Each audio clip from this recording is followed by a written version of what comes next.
Hi, I'm Jesse Hirsch, and welcome to MetaViews. Recorded live in front of an automated audience. And today we're going to talk about a paradoxical subject, authority in a revolution. Which, Nikki, when I was looking at your website, I saw a revolutionary approach to authority. And I thought, I'm going to use that as a play of words. And we have two segments that we start every MetaViews with as a kind of icebreaker. But then we have three pillars that we use to frame the conversation we have with the guest.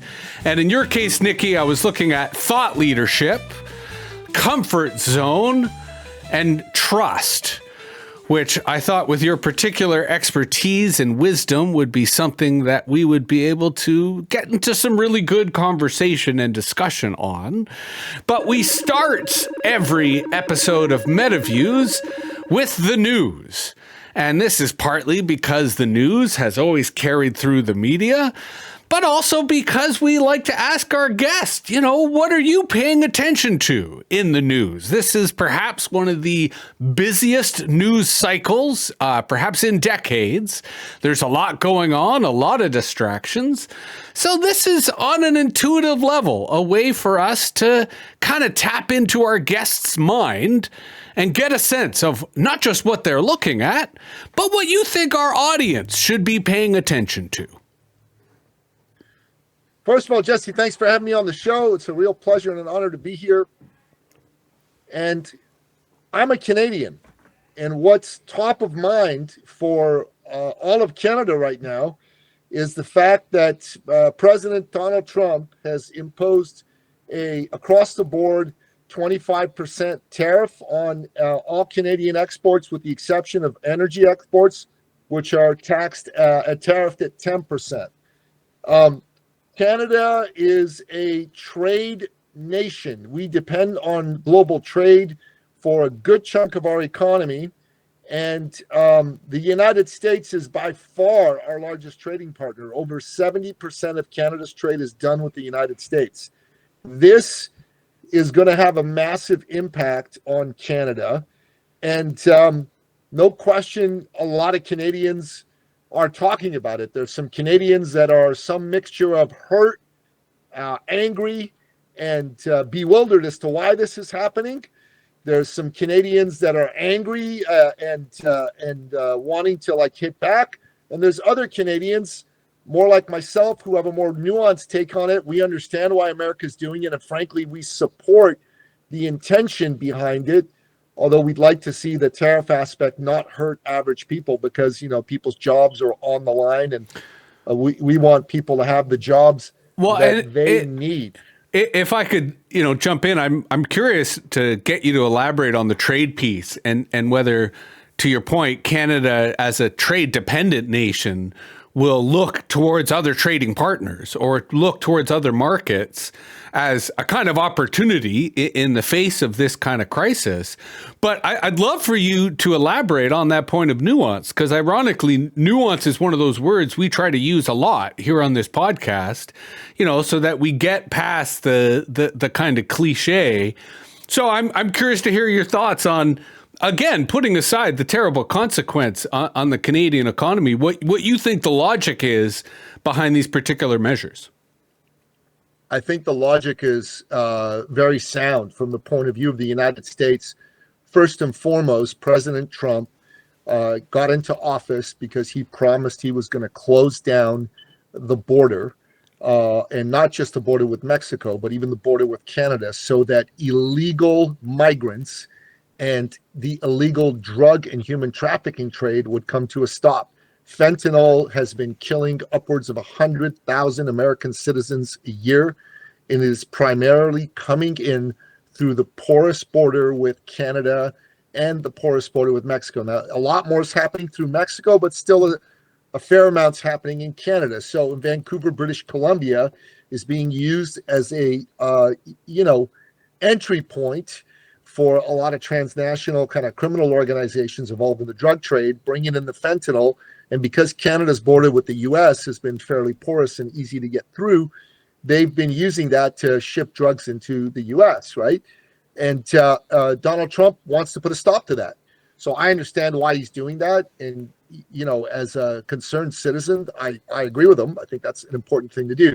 The other thing that Trump wants to do is he believes that America's annual global trade deficit is huge. And it's a trade deficit that's been happening, for decades. Currently, it's around just under $800 billion a year. That's $773 billion a year. Now, Canada's share of that trade deficit is relatively small. It's just $43 billion. But he wants to put it out there that if you're going to do business with the United States, trading relations need to be more fair.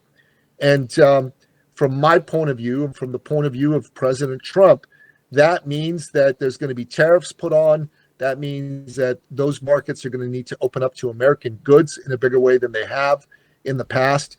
Trump intends to erase the annual trade deficit that the U.S. has from $773 billion to zero. So this is part of an overall global strategy that is well beyond Canada.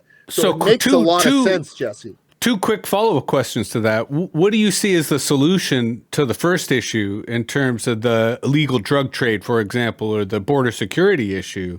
And then are you saying in the latter that as a Canadian, you actually think tariffs are good? You lament the negative impact of them, but to your point, you don't want us to have a positive trade surplus with the United States, even though that would benefit the Canadian economy. I understand why Trump wouldn't want it. That's not what I'm saying. But that's what I'm trying to ask to clarify, to give you a chance. No. So there's no chance you need to give me. But I said this. I explained very clearly in what I said to you that this is Trump's point of view. I did not say it was my point of view. No, I'm asking for your point of view. You did clearly make Trump's point of view clear. Now I'm asking for yours. Right. So my point of view is I'm a Canadian citizen. I live here in Canada. And I want what's best for my country. I don't want a trade war. I think a trade war is going to hurt a lot of innocent people.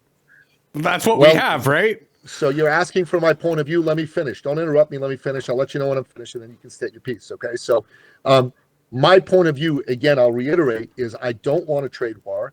I want to see the Canadian relationship with the United States be one where trade between the two nations is going to happen in a way that both countries feel is fair. As a Canadian, that means I don't want tariffs on Canadian goods in the long run.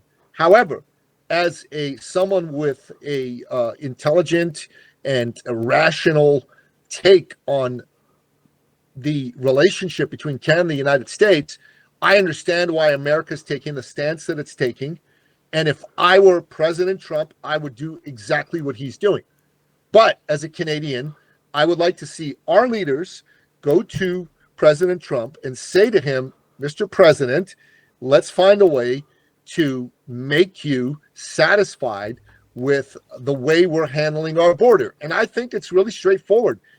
Trump has made it clear that if Canada closes its border to transnational drug shipments and to transnational illegal migration, he's not going to impose these tariffs.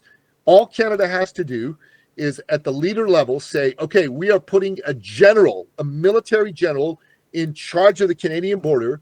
We are closing it down to illegal migration, which is straightforward to do. Honestly, we did it prior to the Trudeau government. I mean, during the Stephen Harper government, we didn't have this issue. I do have to interrupt you just because you're on my podcast, and I have to ask you to clarify something.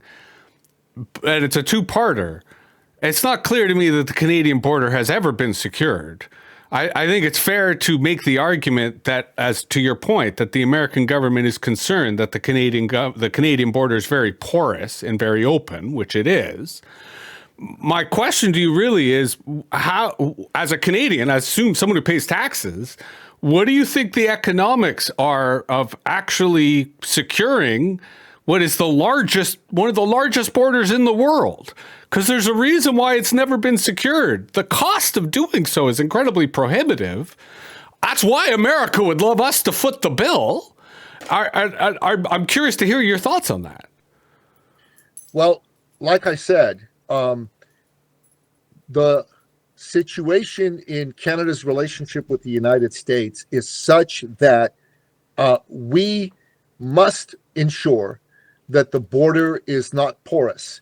And for that, we have to, first of all, make sure that our own border with the rest of the world does not allow illegal migrants to come in. If we're not letting illegal migrants into Canada, and we're not letting illegal drugs into Canada, which we can easily do, it's a very straightforward thing. And in fact, that's what I want you to elaborate on. That part of our border has been secure prior to the Trudeau government. Which part? We did not have an illegal migration problem during the Harper government. So again, given that you're on my podcast, and that makes me legally responsible for what I publish on my podcast, the Canadian borders have always been porous. They are huge. We have the largest geographic borders in the world. There are a lot of ways in which someone can illegally enter into Canada, to use your language, and it was not secure under Stephen Harper's administration. I don't agree. Has never. I'm okay, but. Don't agree at all. You are entitled to your opinion, but given that this is my podcast, no, I'm more than entitled to my opinion on my podcast. I'm entitled to the responsibility of what I publish. And that's where I have very difficult, it's difficult for me to continue unless you can assert your perspective with something that can be verified by other people, which if you're asserting that the Canadian border was secure under the Stephen Harper administration, I would love for you to cite something that reinforces that argument, because my perspective, which again, I feel legally empowered to assert, the Canadian border has always been porous. We have never had the economic or military means to police one of the largest borders in the world. Now's your opportunity to substantiate your argument so that we can continue this conversation. So, Jesse, your point of view is that we are going to not be able to put armed people on the ground. I didn't say that. In our border. I didn't say that. That seems to be what you're saying. No, right? no. The subject at hand for us to continue is whether the border was secure under Stephen Harper. And I'm suggesting that there was no historical evidence to support it, but please. So let me finish. Okay. So you are suggesting that the border was not secure because it's long. And you're suggesting the only way to do that, the subtext of which is for Canada to have spent untold amounts of money and manpower to have people at every point on the border. I did not say that way. Because there's things like drones and there's things like electric sensors. So again, please don't mischaracterize my argument. I'm objecting to you making a policy assertion, which I feel is unfounded, and therefore I'm giving you the opportunity to substantiate that. Otherwise, we can't continue. But please, go ahead. Make another attempt. Okay, Jesse, you know what? You're not letting me speak. You're interrupting me again and again. I have to. And no, you don't. You have to let me finish what I'm saying. That's what a good host does. No, I disagree. Myself. That's your podcast, friend. No, hey, buddy. Well, you got to let your people answer the question. If you're going to interrupt them and insert your point of view on what they're trying to say, you're not giving them a chance to say what they got to say. Friend, you were telling me about my point of view. That's why I was interrupting you. One last chance to substantiate your point about Stephen Harper having a secure border? Jesse, you know what? No thanks. Goodbye. So I was actually kind of looking forward to having a confrontation as we just had, in no small part because I had a lot of regrets once I saw that this guy had booked. And, you know, he sent me this email on the matching service, which, again, was kind of sketchy, but, you know, kind of made me thought, okay, it'd be interesting to engage this guy. And that's why I'm still going to put out this episode, because I felt the moral responsibility not to challenge this guy's ideological perspective, which, right, he's trying to pick a fight. He's trying to create a confrontation. And the idea that these freedom of speech people want the freedom to say what they want to say without interruption is ludicrous. So I wanted to tell the guy, had he looked at the podcast, he would have noticed that we've got a comedy tag that, while I was trying to be sincere with him, fundamentally, this is about having fun. And I hope you had fun. I had fun. We didn't get to talk about what his perspective on the future was, nor his perspective on thought leadership, the comfort zone, and trust. Again, I was going to get into fascism, and I don't think he would have even got there. So I'm curious how many more episodes we're going to have in which we have a guest rage quit. That was a rage quit in less than 15 minutes. Perhaps we can measure it as a kind of speed run. This has been another episode of MetaViews. We thank you very much. This was titled Authority in a Revolution. And that means standing up to people when they try to talk shit. Thanks again. Hope to see you soon. And take care.